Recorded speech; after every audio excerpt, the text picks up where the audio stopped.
Welcome, everybody, to another episode of 100 Yards of Football. We're so glad that you join us along with Vincent Turner. I'm Harper LeBel. This is the NFL part of the show. Thank you so much for tuning in. Vincent, what an amazing week last week. If you're a Steelers fan, you're still undefeated. If you're a Vikings fan, you're feeling pretty good. If you're a fan of some of the other teams, you're not quite so sure. But Baltimore wins last week to get themselves their first victory of the year. But here in Atlanta, we got to be the toast of the town for the Sunday night game. We got Carrie Underwood. She shows up for singing of the beginning of the show that they have. But what about this? No Taylor Swift, no Travis Kelce on offense, and no red zone offense from the Atlanta Falcons. Number one, I'm gonna be very surprised. I thought Taylor Swift would make a brief appearance in the Mercedes-Benz Stadium. Very shocked that she didn't show up in our lovely town of Atlanta, Georgia. Number two, Travis Kelce. Travis here lately is I think he's gotten a little bit too Hollywood. Maybe he's gotten away from really becoming a football player because I saw where he's gonna be on a TV series, I think on FX. I think he's going to have a part in that. So maybe he's trying to keep up with his brother, Jason, who's now part of the NFL Monday night team and is now member of the ESPN family. And then finally, with the Falcons. You play for the Falcons, Harper. I don't have to say no more. You call a sweep on fourth down where you should have spread it out. I know everybody want to talk about the interference call should have been called, but the play calling, it just flabbergasts me. It blows my mind that you would call a sweep to a team that's extremely fast on defense, and Nick Bolton was making plays all night. Yes, he was. Back to you, Harper. My goodness, Nick Bolton is a Pro Bowler, might be a Hall of Famer, the way that he was just shredding through the gaps. My two words, play action. That's it. Just play action. Let's look at what we have this week. Last week is behind us, and now we get to look forward to a Thursday night game. I know your Cowboys are in big trouble. They better go into New York and win this ball game. They are 1-2 right now, along with the Giants. It's a 8:15 game on Prime Video. Vincent, your thoughts about Dallas at New York? I'm going to say this. If the Dallas Cowboys think this game is going to be a walkover or it's not going to be tough, I got a second thing coming to you. This is going to be a very tough football game. It might be the game of the year for the Cowboys. The Cowboys are really reeling on defense. They've given up 36 first downs on the ground. They've given up 57 yards on the ground this season. They're giving up almost 103 yards a game. Mike Zimmer said the previous week what happened in the New Orleans game that he'd have it fixed before the Ravens came in last week with Lamar Jackson and Derrick Henry. Then looking at the situation on the offensive side of the ball, CeeDee Lamb and Dak Prescott arguing on the sideline. I'm going to tell you this, Cowboys Nation. This is a very critical game. You lose this football game and you lose in the way that your defense don't step up, then I'm going to say the wheels might start coming off in Dallas. You're looking at a New York Giants team that's 1-2. Dexter Lawrence is playing at a Pro Bowl level at the D tackle position. But I got to give credit. It's LSU now wide receiver you in the National Football League, Harper. Oh boy, man. Jamar Chase. Come on. Brian Thomas. Justin Jefferson. Is there one more? And Malik Neighbors, 22 receptions, 271 yards. The Dallas defense, and I'm going to tell you this, Trayvon Diggs, you're getting paid money. You're going to get tested on Thursday night going up against Malik Neighbors. Dak is only 60% right now. He's got 4 touchdowns, 2 interceptions in 3 games. But how about this? Rico Dowdle and Ezekiel Elliott together, they only have 150 yards between the two of them. They cannot run the ball very well in Dallas, and that has been their bread and butter, and it opens up their passing game. So it'll be, boy, imagine a 1-3 Dallas Cowboys coming back from New York if they end up losing on Thursday evening. But let's switch over to Minnesota right now. Sunday at 1 o'clock, they're 3-0, and they travel to Wisconsin to take on the 2-1 Green Bay Packers. I'm going to say this about Minnesota. I like Kevin O'Connell, the head coach. He came out of that tree out there with the Rams under Sean McVay. But you got to give credit to the Vikings, 3-0. Jefferson is playing at a high level. But what I'm happy for Minnesota, the young man is from, I think, the same area you from, Hollywood. California, yeah, USC in the house. Did the Jets make a mistake? Did the Panthers make a mistake? Did the Niners make them a mistake? Sam Darnold is the man. If I had a vote today, he's the MVP right now in the National Football League for the first 3 weeks. 657 yards, 8 touchdowns, 2 interceptions. And oh, by the way, he did make a statement against C.J. Stroud and the Houston Texans last week. Vikings 34, the Texans 7. Sam Darnold, I'm happy for you, man. USC in the house.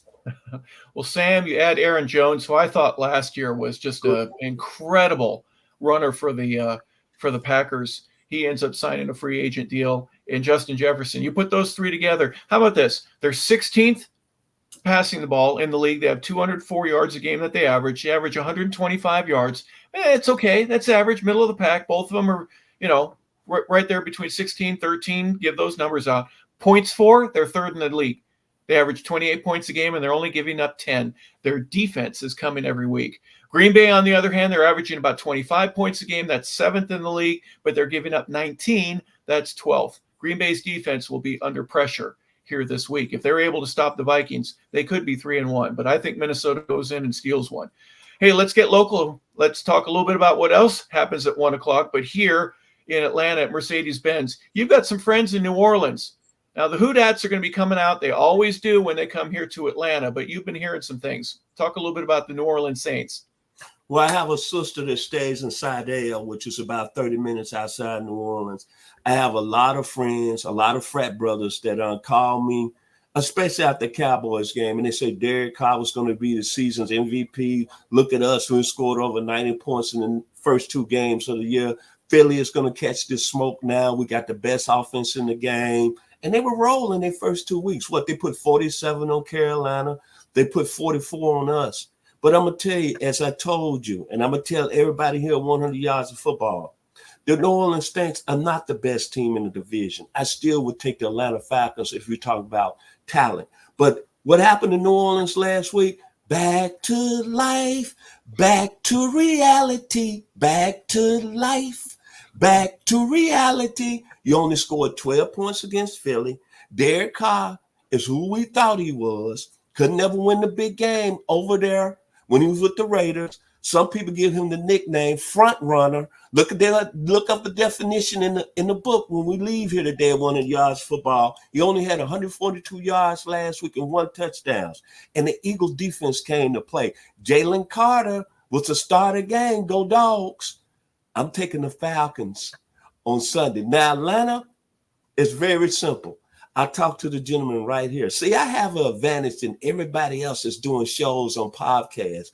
I got a gentleman that played 12 years in the league. He was teammates with Reggie White. He was teammates with Deion Sanders.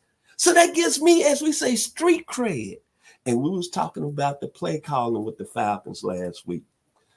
The only part that I didn't understand about the Atlanta Falcons in that game, I thought they played well enough to win the football game, was you went down twice inside the 10-yard line in the fourth quarter and you came away 0.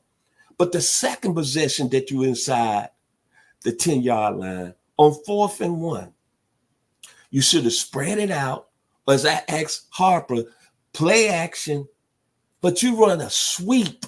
When you had I think Kelly McGarry had got hurt, and I think your center got hurt also. I think he was out of the game. And you run a sweep where Nick Bolton had been running sideline to sideline, the linebacker from Kansas City who was player of the game, and you call that play. And Zach Robinson, the OC, now let me get this correct. He comes out of the system in LA where they score points, and they throw the football out with Matt Stafford. That's the only problem I had from that football game. But I'm still going to take the Dirty Birds and the Falcons over the Saints on Sunday.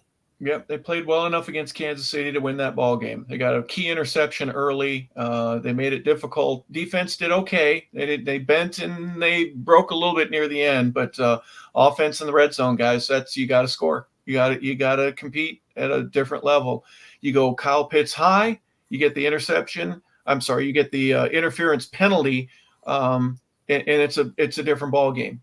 a lot of different things happened, and we can't cry over spilt milk. But Kirk Cousins, he's still at 66%. It's about average right now for NFL quarterbacks. 4 touchdowns, 3 interception.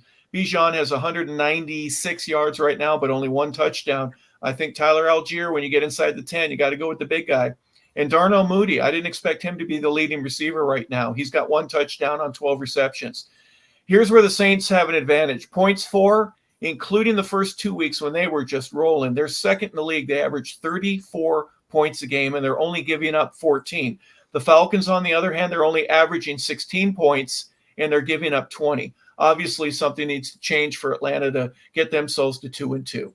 Our next game will be Kansas City at the Los Angeles Chargers. Kansas City coming off that Sunday night win. They're offensively, Vincent, in my opinion, they're average, but they're getting it done. Their defense is winning games for them when their offense isn't able to. I think Kansas City gets it. They're average and maybe a little bit above. The numbers would indicate that, but it doesn't matter if you're average. When you're 3-0, you're above average.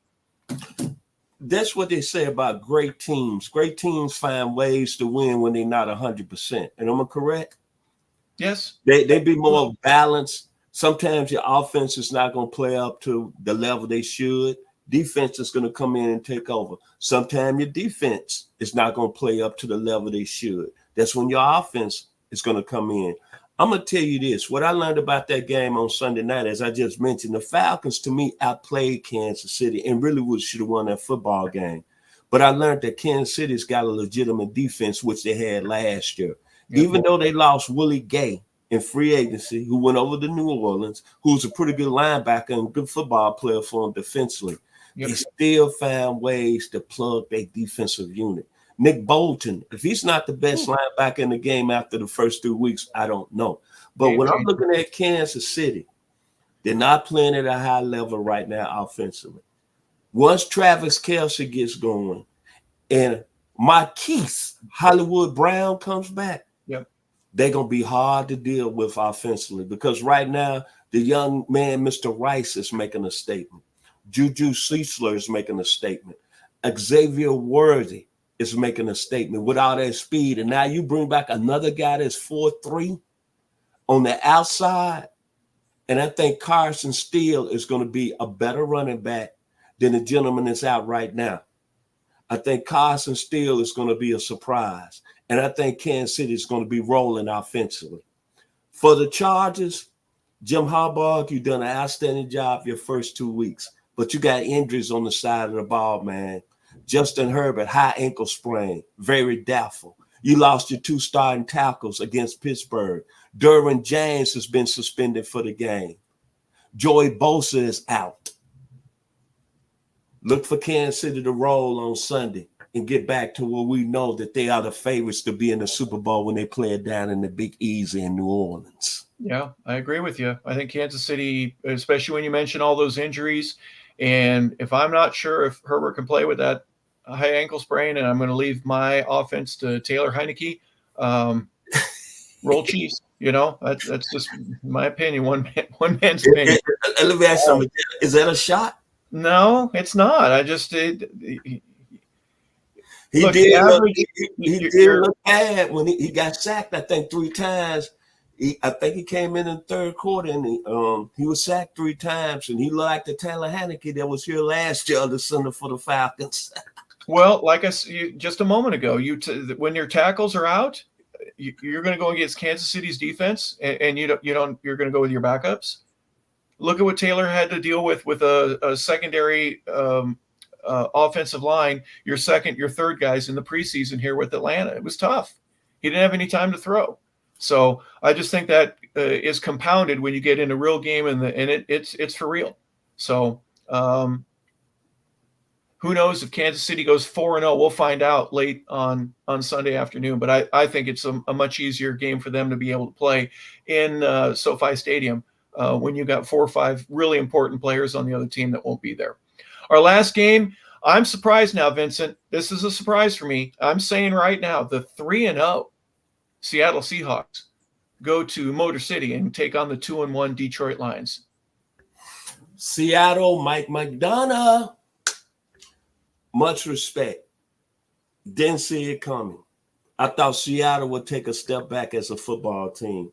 Defensively, they got 11 sacks on the year. Geno Smith, we all thought he was a bust a couple of seasons ago. He's doing his thing at a high level. I believe 787 yards, 3 touchdowns. And on defense, I think they got the best player pound for pound out of Illinois. We've been talking about Illinois a lot today. Devin Witherspoon is one of them players that's special. Detroit, my man, nickname, I want to bite your kneecaps off, Mr. Dan Campbell. Last year, the Lions got close of going to the Super Bowl. The Lions right now, the expectations in the Motor City, they didn't want to hear about they are the Lions of the old, the Lynn Barneys and the Alex Karrases of the day. They're not those Lions. They Lions right now, they want a Super Bowl championship in the Motor City. They want to be like the bad boys, the Detroit Pistons. Well, Jared Goff played at a high level. They 2-1. They had a very impressive win last week. Then you're looking at Amon St. Brown.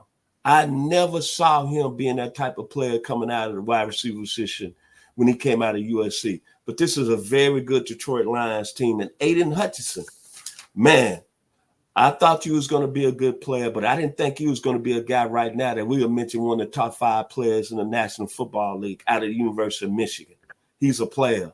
This is a very special game for me. I call it the game. I want to see who's going to come out. And now we're going to say they are so serious. They are legit.